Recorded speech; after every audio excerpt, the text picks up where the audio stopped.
வணக்கம் ஃப்ரெண்ட்ஸ். ரெகடிகாசி சீரியல்ல இன்னும் எபிசோட்ல என்ன நடக்குதுன்னு பார்க்கலாம் வாங்க. முத்து ரொம்பவே சோர்வா வீட்டுக்குள்ள வர்றாரு. மீனா இல்லைங்கிற பாதிப்பு அவர்கிட்ட ரொம்பவே தெரியுது. வந்தவர் வழக்கம் போல வண்டி சாவிய ஹேங்கர்ல போட்டுட்டு பயங்கரமா பசிக்குது, சாப்பிட ஏதாவது வச்சிருக்காங்களான்னு தெரியலையே அப்படின்னு சொல்லிக்கிட்டே கிச்சனை பார்க்க அங்க ஏதோ இருக்கு. அங்க ஹாட் பாக்ஸ் இருக்கதை பார்த்தோன்னு அட ஏதோ இருக்கே அப்படின்னு போய் நம்பிக்கை இல்லாம திறந்து பார்க்க அதுக்குள்ள தோசை இருக்கே, நமக்கு கூட எடுத்து வச்சிருக்காங்க.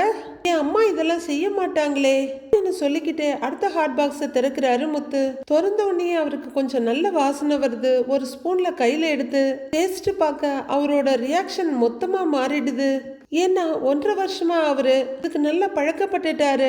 அவரையும் அறியாம அவர் வாய் மீனான்னு கூப்பிட்டுக்கிட்டே அவரு அந்த பக்கம் தேடுறதுக்காக போக கதவு வழியா இத 2 பேரும் பார்த்துட்டு இருக்காங்க. முத்து அந்த பக்கம் போன உடனே, மீனா கரெக்டா சொன்னீங்க, நீங்க சொன்ன மாதிரியே உங்க குக்கிங்க டேஸ்ட் வச்சு கரெக்டா கண்டுபிடிச்சிட்டாரு அப்படின்னு ஸ்ருதி ரொம்பவே சந்தோஷமா மீனாவுக்கு கை கொடுத்து சொல்லிட்டு இருக்காங்க. அவரை பத்தி எனக்கு தெரியாதாங்க அப்படின்னு மீனா சொல்லிட்டு இருக்கும் போதே மீனான்னு முத்து கூப்பிடுற சத்தம் இன்னும் தூரம் கேக்குது. இதோ வரேங்கன்னு சொல்லிக்கிட்டு இவங்க போக டக்குன்னு ஸ்ருதி இழுத்து பிடிச்சிட்டு எங்க போறீங்க அப்படின்னு கேட்க, இல்லங்க அவரு பாவங்க தேடிக்கிட்டு இருக்காருங்கிறாங்க மீனா. உங்களை வீட்டை விட்டு போக சொன்னாருல்ல, தேடட்டும், கொஞ்சம் அலைய விடுவோம் வாங்க அப்படின்னு மீனாவை ஸ்ருதி இன்னும் உள்ளர இழுத்துட்டு வர்றாங்க. பாவங்க அவரு தேடுறாருன்னு மீனா சொல்ல, இன்னும் கொஞ்ச நேரம்னு ஸ்ருதி சொல்லிட்டு இருக்கும் போதே கையை உதறிக்கிட்டு, இருங்க அவரு கூப்பிடுறாரு அப்படின்னு சொல்லிக்கிட்டே மீனா வெளியே வர முத்து அவங்க அம்மா அப்பா ரூம்ல தேடி பார்த்துட்டு வெளியே வந்து கூப்பிட்டுக்கிட்டே வர்றாரு. வெளியே வந்து மீனாவை பார்த்து முத்து அப்படியே பிரேக் அடிச்ச மாதிரி நிக்க, மீனாவும் முத்துவை பார்த்துட்டு அப்படியே சடன் பிரேக்கோட நிக்கிறாங்க. பிரிந்தவர் கூடினால் பேச்சுக்கும் இடம் உண்டோங்கிற மாதிரி 2 பேரும் ஒருத்தர் பார்த்துக்கிட்டே நிக்கிறாங்க. கொஞ்ச நேரம் கழிச்சு முத்து மெதுவா நடந்து வந்து மீனாவுக்கு முன்னாடி வந்து நிக்கிறவரு மீனாவையே பார்த்துட்டு இருக்க, மீனாவும் முத்துவையே பார்த்துட்டு நிக்கிறாங்க. அப்போ ஸ்ருதி இடையில வந்து ஒரு சொடக்கு போட்டுட்டு, என்ன ட்ரீம் சாங்குக்கு போயிட்டீங்களா அப்படின்னு கேட்டுக்கிட்டே ரொம்பவே உரிமையா மீனாவோட தோல்ல கையை போட்டுக்கிட்டு, மிஸ்டர் முத்து, உங்க ஒய்ஃப் மேல இவ்வளவு லவ் வச்சிருக்கீங்க, அப்புறம் எதுக்கு அவங்க கூட சண்டை போடுறீங்க? பாவம் மீனா, நீங்க திட்டினதுக்கு அவங்க எவ்வளவு ஃபீல் பண்ணியிருப்பாங்க. நான் உங்களுக்கு ஒரு டெஸ்ட் வச்சேன், மீனா சமைச்சதை நீங்க கரெக்டா கண்டுபிடிச்சிடுவீங்களான்னு. மீனா சொன்னாங்க நீங்க கரெக்டா கண்டுபிடிச்சிடுவீங்கன்னு. அதே மாதிரியே டேஸ்ட் பார்த்தோன்னே சொல்லிட்டீங்க, அவ்வளவு லவ் இல்ல அப்படின்னு ஸ்ருதி கேட்டுட்டு இருக்க. சம்பந்தப்பட்ட 2 பேரும் இன்னும் வாயவே திறக்கல. ஒருத்தர் முழுங்குற மாதிரி பார்த்துக்கிட்டே நிக்கிறாங்க. உட்காந்து சாப்பிடுங்கன்னு மீனா வாய திறந்து சொல்ல எந்த பிகவும் பண்ணாம சேரை இழுத்து போட்டு உட்கார்ந்துடுறாரு முத்து. பிளேட் எடுத்து வச்சு அவங்களுக்கு தோசையை போட்டுக்கிட்டு இருக்க, இப்பதான் வழி தெரிஞ்சிச்சா அப்படின்னு முத்து கேட்க, வழியெல்லாம் நல்லா தெரியும் அப்படின்னு மீனா சொல்ல, அப்ப முன்னாடியே வர்றதுக்கு என்னவா அப்படின்னு முத்து கேக்குறாரு. அப்ப முன்னாடியே கூப்பிட்டாதான் என்ன அப்படின்னு சொல்லிக்கிட்டே சட்னி எடுத்து வைக்கிறாங்க மீனா. நீ பாட்டுக்கு போயிட்டல்ல அப்படின்னு அவரு ரொம்பவே குறையா ஏக்கமா கேட்க, நானாவா போனேன், போக சொன்னீங்க அப்படின்னு மீனா சொல்ல, கோவத்துல சொன்னேன் அப்படின்னு முத்து மெதுவா சொல்ல, அந்த கோவம் தனியட்டும்னு தான் நானும் போனேன் அப்படின்னு மீனா சொல்ல, இப்ப வந்திருக்க அப்படின்னு முத்து கேட்க, அதுதான் கோவம் தனிஞ்சிருச்சுல்ல அப்படின்னு மீனா சொல்ல, யார் சொன்னா அப்படின்னு முத்து லைட்டா குரலை ஏத்த, ஓ அப்ப நான் கிளம்புறேன் அப்படின்னு மீனா படப்படன்னு ஒரேட்டு எடுத்து வைக்க, மீனா மீனா மீனா அப்படின்னு கைய டக்குன்னு பிடிச்சி தன் பக்கமா இழுத்துக்கிற முத்து இன்னொரு கையோட மொத்தமா அணைச்சி மீனாவோட ஒரு கை பக்கமா சாஞ்சி கண்ணை மூடிக்கிறாரு. முதல் நாள் ஸ்கூலுக்கு போன குழந்தை எப்படி அம்மாவை கட்டி பிடிச்சிக்குமோ அந்த மாதிரி அவரு சாஞ்சி நின்றுட்டு இருக்க, மீனா அவரை பார்த்து மென்மையா சிரிச்சிட்டு இருக்காங்க. என்ன மீறி உன் தங்கச்சி கல்யாணத்தை பண்ணிட்டியேன்னு முத்து சொல்ல, அது தப்பு தான் அப்படின்னு கொஞ்சம் நகர்ந்து நிக்கிற மீனா, உங்களுக்கு எதிரா எதுவும் நடக்கலங்க, எல்லாம் அவங்க பார்வைக்கு நல்லதா தான் நடந்திருக்கு அப்படின்னு சொல்ல, சரி விடு, எதுக்கு அதை பத்தி பேசிக்கிட்டு, நீ வந்துட்டல்ல அது போதும் எனக்கு, யாரு சரி தப்புன்னு பேசி இங்க ஒன்னும் ஆக போறதில்ல, எல்லாரும் நல்லா இருந்தா சரி அப்படின்னு தட்டுக்கிட்ட குனியிற முத்து, நீ சாப்பிட்டியா இல்லையான்னு கேக்குறாரு. சாப்பிட்டேங்கன்னு சொல்ல, பொய் சொல்லாத, நான் சாப்பிடாம நீ சாப்பிட்டுருக்க மாட்டேன்னு தெரியும் அப்படின்னு முத்து சொல்லிக்கிட்டு இருக்க. எனக்கு தெரியும்னு அவர் சொல்ல, ஆஹா அப்படிலாம் உங்களுக்காக ஒன்றும் காத்துட்டு இருக்கல, எனக்கு வேற வேலை இல்லை அப்படின்னு மீனா சொல்ல. அப்போ ரூமை விட்டு வெளியே வர்ற ஸ்ருதி, இல்ல முத்து, மீனா சாப்பிடவே இல்லை, நான் சாப்பிடும் போதே சாப்பிடுங்கன்னு சொன்னேன், நீங்க வந்தாதான் சாப்பிடுவேன்னு சொன்னாங்க அப்படின்னு ஸ்ருதி போட்டு விட்டுட. ஸ்ருதி அப்படின்னு மாட்டிக்கிட்ட குழந்தை மாதிரி மீனா முத்துவ பாக்குறாங்க. ரொமான்ஸ் நடக்கட்டும் நடக்கட்டும் அப்படின்னு ஸ்ருதி உள்ளர போயிட. அந்த பக்கம் பார்த்துட்டு இருக்க மீனாவை கைய பிடிச்சி இழுக்கிற முத்து அவரோட ரைட் சைடுக்கு இழுத்து ஒரு சேரை இழுத்து போட்டு உட்காருங்கிறாரு. அவங்களுக்கு அவரே தட்டு வச்சு தோசையை போட்டு சட்னி எடுத்து ஊத்திட்டு இருக்காரு. மீனா கண் நிறைய காதலோட முத்துவையே பாத்துக்கிட்டு இருக்காங்க. சாப்பிடுன்னு சொல்லிட்டு ஒரு வாய் தோசையை எடுத்து சட்னியில தொட்டு டக்குன்னு மீனா வாய்க்கிட்ட நீட்ட அவங்களும் கரெக்டா அதே தான் செய்யறாங்க. ரெண்டு பேருக்கும் ஒரு செகண்ட் ஆச்சரியமாயிடுது. சின்னதா சிரிச்சுட்டு அடுத்தவங்க நீட்டினதை வாங்கிக்கிறாங்க. அடுத்த வாயை முத்து அதே மாதிரி நீட்ட அது கொஞ்சம் ஜாஸ்தியா இருக்கு. மீனா வாயில திறந்து வாங்கவே சிரமப்படுறாங்க. மீனா கொஞ்சமா எடுத்துட்டு இருங்க இருங்க பேசிக்கிறேன் அப்படிங்கிற மாதிரி அரை தோசையை ஒன்னா எடுத்து அதுல சட்னியை தொட்டு அவர் வாய்க்குள்ள துணிச்சு விடுறாங்க. இரு இரு நான் உன்னை வச்சுக்கிறேன் அப்படின்னு முத்துவும் அவங்க சாப்பிட்டுட்டு இருக்கும் போதே அவருங்க வாயில துணிக்க வர்றாரு. வாயில இருக்கிறத முழுங்கிட்டு ஏங்க போதும் போதும் வாய் நிறைய அப்படின்னு மீனா சொல்லிட்டு இருக்கும் போதே மொத்தமா துணிச்சு விட்டுடுறாரு முத்து. ரெண்டு பேரும் சாப்பிட்டு முடிச்சிட்டு அவங்க கட்டில்ல வந்து உட்கார்ந்து இருக்காங்க. நைட் லேம்ப் பின்னாடி கொஞ்சம் போட்டோஸ் வால்ல ஹேங் ஆயிட்டு இருக்குதுன்னு அந்த இடமே ரொம்ப அழகா இருக்கு. முத்து மீனாவையே பார்த்துக்கிட்டு இருக்க.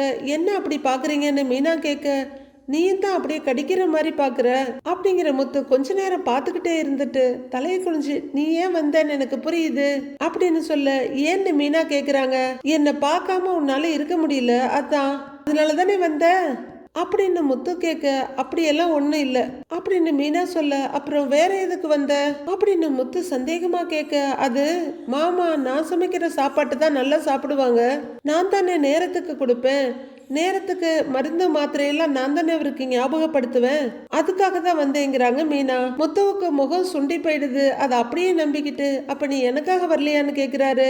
ஆமா இந்த மூச்சியை பாக்கிறதுக்காக தான் ஓடி வர்றாங்களாக்கும். அப்படிலாம் ஒண்ணும் இல்ல அப்படின்னு மீனா ரொம்பவே அலட்சியமா சொல்ல முகம் வாடி போன முத்து இப்படி அப்படின்னு ஒரு பார்வை பார்த்துட்டு நங்குன்னு அவங்க தலையில ஒரு கொட்டு கொட்டிடுறாரு. அதிர்ந்து போற மீனா அப்படியே தடவிக்கிட்டு எதுக்கு இப்ப கொட்டினீங்கன்னு கேக்குறாங்க. என்கிட்ட சொல்லாம உன் தங்கச்சிக்கு ரிஜிஸ்டர் மேரேஜ் பண்ணி வச்சில்ல அதுக்கு தான் முத்து சொல்ல அவர் தலையை குனிஞ்சிருக்க சமயம் பட்டுன்னு அவர் தலையில நங்குன்னு ஒரு கொட்டு வச்சிடுறாங்க மீனா. அவரு தலையை தடவிக்கிட்டு மீனாவை பார்க்க கல்யாணத்துல குடிச்சிட்டு வந்தீங்கல்ல அதுக்குதான் இது அப்படின்னு சொல்ல ஆமா அவன் கல்யாணத்துக்கெல்லாம் வந்ததே பெரிய விஷயம். ஏதோ சீதாவுக்காக தான் வந்தேன். அதான் முன்னாடியே கல்யாணம் ஆயிடுச்சுல்ல அப்புறம் என்ன அப்படின்னு கேட்டுக்கிட்டு மறுபடியும் மீனா தலையில நங்குன்னு ஒரு கொட்டு வச்சிடுறாரு முத்து.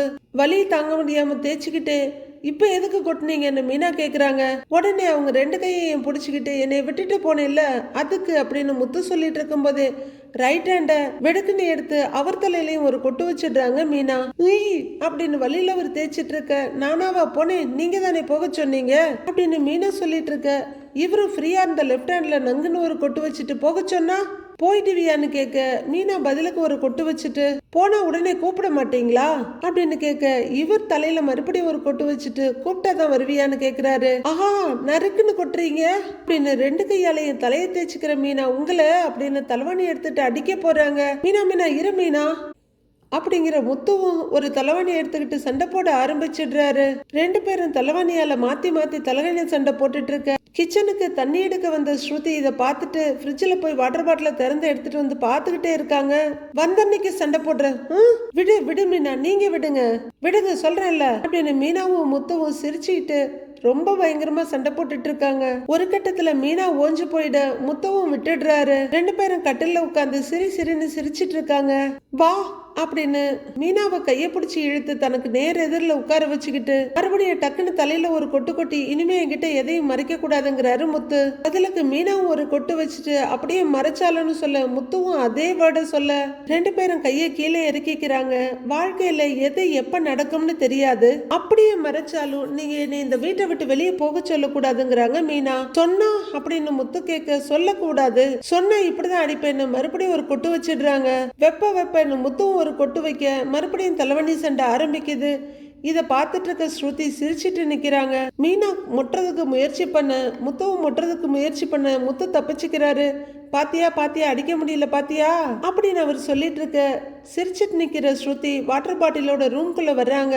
வாட்டர் பாட்டில வச்சுட்டு பெட்ல வந்து உட்கார்ந்து பார்க்க ரவி நிம்மதியா தூங்கிட்டு இருக்காரு. அவங்க எவ்வளவு ரொமான்டிக்கா இருக்காங்க.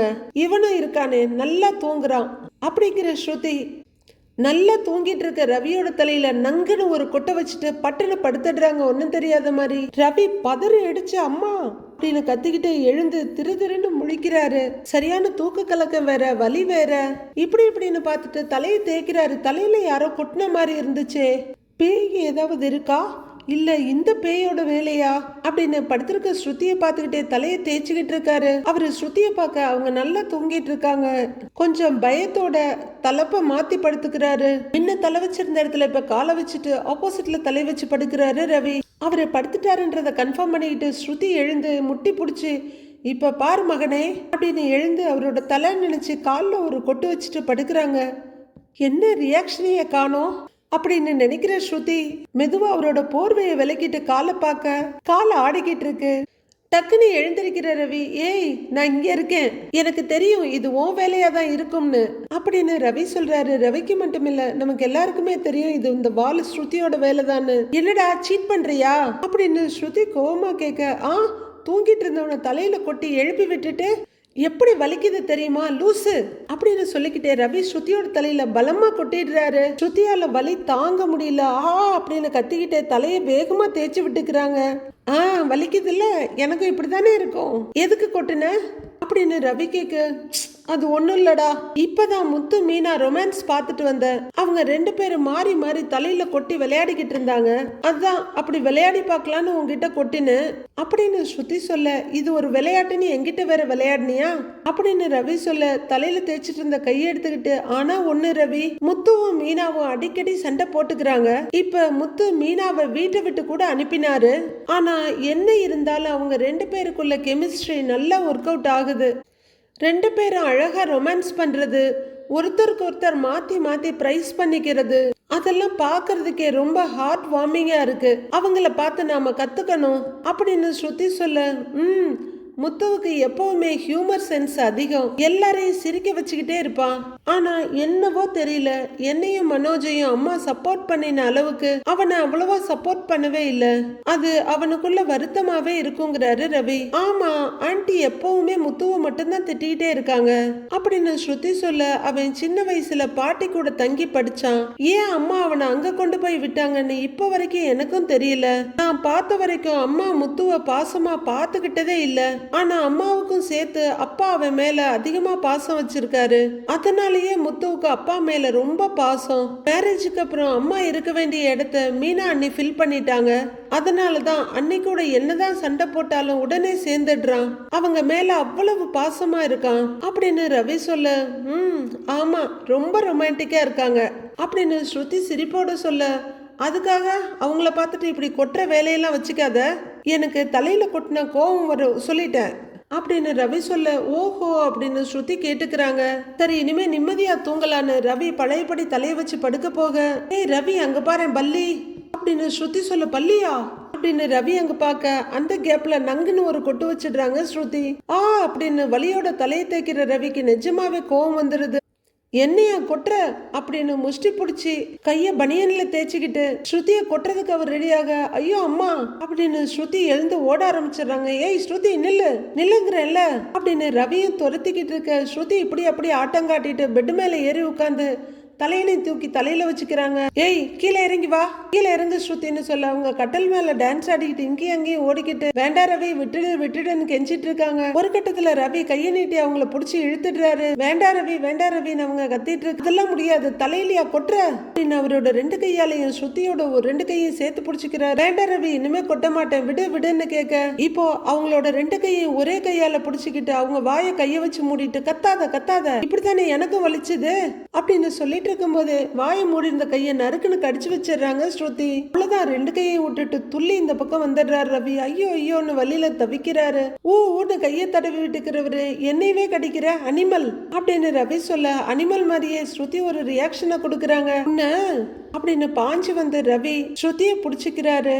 மறுநாள் பொழுது விடியுது. மீனா டீ வச்சிட்டு இருக்காங்க கிச்சன்ல. மொபைல் ரிங் ஆக எடுத்து பார்த்துட்டு சந்தோஷமா, சொல்லு சீதா எப்படி இருக்கன்னு கேட்க, அங்க சீதாவும் தலையில குளிச்சுட்டு துணியோட நிக்கிறாங்க. நல்லா இருக்கேன்க்கா அப்படின்னு சொல்ல, எங்க போனை காணோமேன்னு பாத்துக்கிட்டே இருந்த, அங்க எல்லாமே உனக்கு செட் ஆயிடுச்சுல்ல, எல்லாரும் நல்லா பாத்துக்கிறாங்களா அப்படின்னு மீனா அடுக்கடுக்கா கேட்க, நம்ம வீட்ல இருக்க மாதிரி தான்க்கா இருக்கு, பெரிய வித்தியாசம்லாம் ஒன்றும் இல்ல, என் அத்தையும் நம்ம அம்மா மாதிரி தான் பாத்துக்கிறாங்க அப்படின்னு சீதா சொல்ல கேட்கவே ரொம்ப சந்தோஷமா இருக்கு சீதா.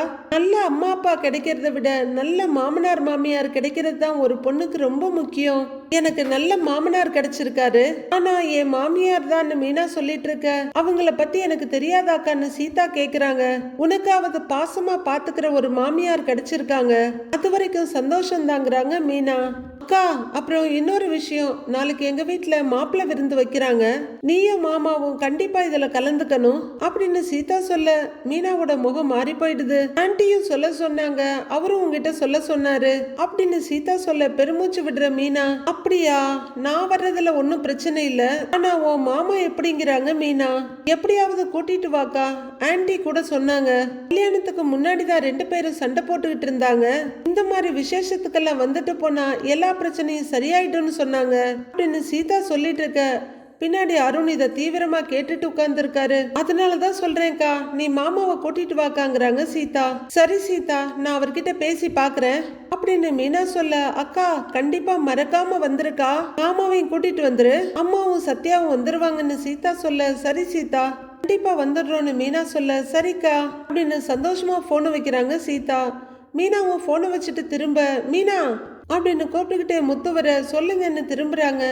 அது சத்யாவுக்கு நான் ஒரு கம்பெனியில வேலை சொல்லி வச்சிருந்தேன், எனக்கு தெரிஞ்ச யூஸ்வல் சவாரி ஒருத்தர் மூலமா அந்த பெரிய கம்பெனியில சொல்லி வச்சிருக்கேன், நாளைக்கு கன்ஃபார்மா சொல்றேன்னு சொல்லியிருக்காங்கங்கிறாரு முத்து. அவனுக்கு வேலை கிடைச்ச ரொம்ப சந்தோஷம் தாங்க, இப்பதான் சீதாவும் போன் பண்ணி இருந்தா அப்படின்னு மீனா சொல்ல, சந்தோஷமா இருந்த முத்து கொஞ்சம் தடுமாறினாலும் சமாளிச்சுக்கிட்டு, ஓ அப்படியா, எப்படி இருக்கா சீதா, அந்த அருண் நல்லா பாத்துக்கிறானா, சீதா கிட்ட ஏதோ ரொம்ப அதிகாரம் காட்டினான்னா சொல்லு, போய் அவனை 2 வார்த்தை கேட்டு விட்டுட்டு வரேன், இல்லன்னா 2 தட்டு தட்டுனா சரியாயிடுவான் அப்படின்னு முத்து சொல்ல திகைச்சு போற மீனா, ஏங்க ஏன் இப்படி எல்லாம் பேசிட்டு இருக்கீங்க, அடிக்கிறது திட்டுறது இதை விட்டா வேற எதுவுமே உங்களுக்கு தெரியாதா, என்ன விஷயம்னு கூட கேட்காம நீங்க பாட்டுக்கு அப்படின்னு மீனா சொல்லிட்டு இருக்கும் போதே, சரி என்ன விஷயம் சொல்லுங்கிறாரு முத்து. அருண் வீட்டுல விருந்தான் அப்படின்னு மீனா ஆரம்பிக்கவே, ஆமா அவன் ஒரு மாப்பிள்ள, அவனுக்கு ஒரு விருந்தை தான் கேடு அப்படின்னு முத்து சொல்ல, இப்பதானே சொன்னேன் அப்படின்னு மீனா கத்த, சரி சொல்லுங்கிறாரு முத்து. சீதா நம்ம 2 பேரையும் அவங்க வீட்டுக்கு வர சொன்னா, கண்டிப்பா வரணும்னு அருண் சொன்னாரா அப்படின்னு மீனா சொல்ல, யாரு அவனா, பரவாயில்லையே, சீதா அங்க போனதும் அவன மாதிரியே பொய் சொல்ல கத்துக்கிட்டால, அவன் எல்லாம் என்ன அவங்க வீட்டுக்கு வர சொல்லுவானா அப்படின்னு முத்து சர்காஸ்டிக்கா கேக்குறாரு. அப்படிலாம் ஒண்ணும் இல்லைங்க, அவங்க அம்மா கூட சொன்னாங்களாம், கல்யாணத்துக்கு அப்புறம் ஒண்ணுக்குள்ள ஒன்னாயிட்டோம், அதனாலன்னு மீனா சொல்லிக்கிட்டு இருக்கும் போதே மீனா அப்படின்னு முத்து கூப்பிட நிறுத்திட்டு பாக்குறாங்க. நிஜமா நான் வரணும்னு நினைக்கிறவன் பொண்டாட்டி கிட்ட சொல்லி கூப்பிட மாட்டான், அவனே எனக்கு போன் பண்ணி கூப்பிட்டு இருப்பான் அப்படின்னு முத்து உண்மையை சொல்றாரு. அதான் உங்களுக்குள்ள பேச்சுவார்த்தை இல்லைல்ல, அதனால சீதா கிட்ட சொல்லி கூப்பிட சொல்லியிருக்காரு, நீங்களும் வாங்கங்க போயிட்டு வந்துடலாம் அப்படின்னு மீனா சொல்ல, இல்ல மீனா ரொம்ப கஷ்டம், எனக்கு ஒரு சவாரி புக் ஆயிடுச்சு, ரெகுலர் பார்ட்டி வேறங்கிறாரு முத்து. சரி சவாரி தானே, முடிச்சிட்டு வாங்க நாம ஒன்னா போலாம், முன்ன பின்ன லேட் ஆனாலும் பரவாயில்லங்க அப்படின்னு மீனா சொல்ல, அது கஷ்டம் மீனா, பார்ட்டி பல்லாவரம் தாண்டி பம்மல் கிட்ட இருக்கிறாங்க, அவங்கள குடும்பத்தோட பிக்கப் பண்ணி ஒரு ஃபங்க்ஷன் டிராப் பண்ணிட்டு வெயிட் பண்ணி திரும்பவும் அவங்கள கூட்டிட்டு போகணும், சாயந்தரத்துக்கு மேல ஆயிடும் மீனாங்கிறாரு முத்து. ஏங்க அதான் செல்வண்ணே இருக்காருலங்க, இல்லனா உங்க ஃப்ரெண்டு கார்த்திய போக சொல்லுங்கிறாங்க மீனா. மீனா புரிஞ்சுக்க, அவங்க எல்லாம் ரெகுலர் பார்ட்டி, நான் இல்லன்னா வேற வண்டிக்கெல்லாம் போக மாட்டாங்க, விட்டுட்டு வர முடியாது அப்படின்னு முத்து சொல்ல, என்னங்க இப்படி சொல்றீங்க, நீங்க வரலன்னா நல்லா இருக்காது அப்படின்னு மீனா சொல்ல, அதெல்லாம் ஒண்ணும் இல்ல மீனா, மாப்பிள்ள விருந்து தானே, நீ போய் நல்லா சாப்பிட்டுட்டு சந்தோஷமா எல்லார் கூட இருந்துட்டு வா, சீதாவை நான் ரொம்ப கேட்டேன்னு சொல்லு, அப்புறம் அவ வாழ போன வீட்டுல எப்படி இருந்துக்கணும் எப்படி நடந்துக்கணும்னு எல்லாம் சொல்லி கொடுத்துட்டு வா, ஏன்னா நீ இந்த வீட்டுல எங்க அம்மாவோட டார்ச்சர் என்னோட டார்ச்சர் எல்லாத்தையும் தாங்கிக்கிட்டு இருக்கிற அப்படின்னு முத்து சொல்ல, ஏங்க நீங்க டார்ச்சர்னு உங்ககிட்ட யார் சொன்னா அப்படின்னு செல்லமா அவரோட கண்ணத்தை கிள்ளி கேக்குறாங்க மீனா. அப்படியா, அப்ப நான் பண்றதெல்லாம் உனக்கு டார்ச்சரா இல்லையா அப்படின்னு முத்து கொஞ்சம் சந்தோஷமா கேட்க, அப்படியெல்லாம் ஒண்ணும் இல்லைங்க, உங்க நல்ல மனசு எனக்கு தெரியாதா அப்படின்னு மீனா சிரிச்சுக்கிட்டே சொல்ல, இப்படி அனுசரிச்சு போற பாரு, இதையும் சீதாவுக்கு சொல்லி கொடு, ஆனா அவங்கிட்ட ரொம்பலாம் இறங்கி போக கூடாது, நீ அடிக்கடி என்ன மிரட்டுவல்ல, அதையும் சீதா கிட்ட சொல்லி கொடுத்துடு. அப்படின்னு முத்து கிளம்ப போக, ஏங்க அப்படின்னு அவரோட கைய பிடிச்சுக்கிட்டு எனக்காக வாங்கங்கிறாங்க மீனா. மீனா, இந்த ஒரு விஷயத்துல மட்டும் என்ன விட்டுறேன். நான் ஏன் இத சொல்றேன்னா, ஒரு விருந்துங்கிறது எல்லாரும் சந்தோஷமா இருக்க வேண்டிய நேரம் விஷயம். எனக்கு அவனை பிடிக்காது, அவனுக்கு என்ன பிடிக்காது. இப்ப நான் வீட்டுக்கு வந்து அவன் வேணும்னே ஏதாவது வம்பிழுப்பான். அப்புறம் நான் பேச அவன் பேசன்னு பிரச்சனை பெருசாயிடும். அப்புறம் எனக்கு கோபம் வரும். நான் சும்மா இருப்பேனா அப்படின்னு முத்து கேட்க, உங்களுக்கு தான் கோபம் வரக்கூடாதுன்னு சொல்லியிருக்கேன்ல அப்படின்னு மீனா கேட்க, மீனா என்னால எவ்வளவுதான் கண்ட்ரோல் பண்ண முடியும் சொல்லு. நானும் மனுஷன் தானே, கோவத்தெல்லாம் ஒரு அளவுக்கு தான் அடக்க முடியும். நீ போய் நல்ல சந்தோஷமா இருந்துட்டு வா.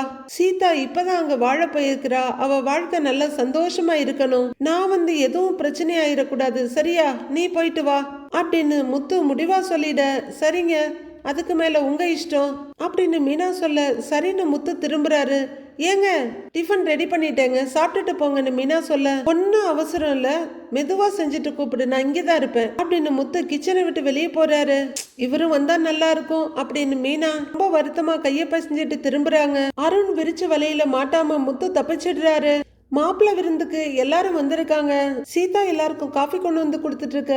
மீனா மட்டும் அப்ப கொஞ்சம் பழங்கள் வாங்கிட்டு வர்றாங்க. உள்ளர வர்றவங்க சீதான்னு கூப்பிட, கிச்சனுக்குள்ள போக திரும்பின சீதா, அக்கா அப்படின்னு ஓடி வர்றாங்க மீனா கிட்ட. சீதா நல்லா இருக்கியான்னு கேட்க, நல்லா இருக்கேன்க்கா அப்படின்னு சொல்லிட்டு இருக்கும் போதே அவங்க அம்மாவும் அருணோட அம்மாவும் மீனா பக்கத்துல வர்றாங்க. என்னக்கா சீக்கிரம் வர சொன்னேன் இல்லன்னு சீதா கேட்க, இல்ல சீதா 2 வீட்டுல பூ கொடுத்துட்டு வந்தேன், அதான் லேட் ஆயிடுச்சுங்கிறாங்க மீனா. மாமா இங்க வந்துகிட்டு இருக்காரான்னு ஆர்வமா சீதா கேட்க, என்னம்மா மீனா முத்து தம்பி வரலையான்னு அருணோட அம்மாவும் கேக்குறாங்க. இல்ல அவருக்கு ஒரு சவாரி இருந்துச்சு போயிட்டாரு அப்படின்னு மீனா சொல்ல, வாயால கேட்டுற தவளை அருண் உடனே அவரு வரமாட்டான்னு எனக்கு தெரியுமே சீதா, நான் தான் சொன்னேன்ல அப்படின்னு அருண் சொல்ல, எல்லாரோட முகமும் கொஞ்சம் வாடி போயிடுது.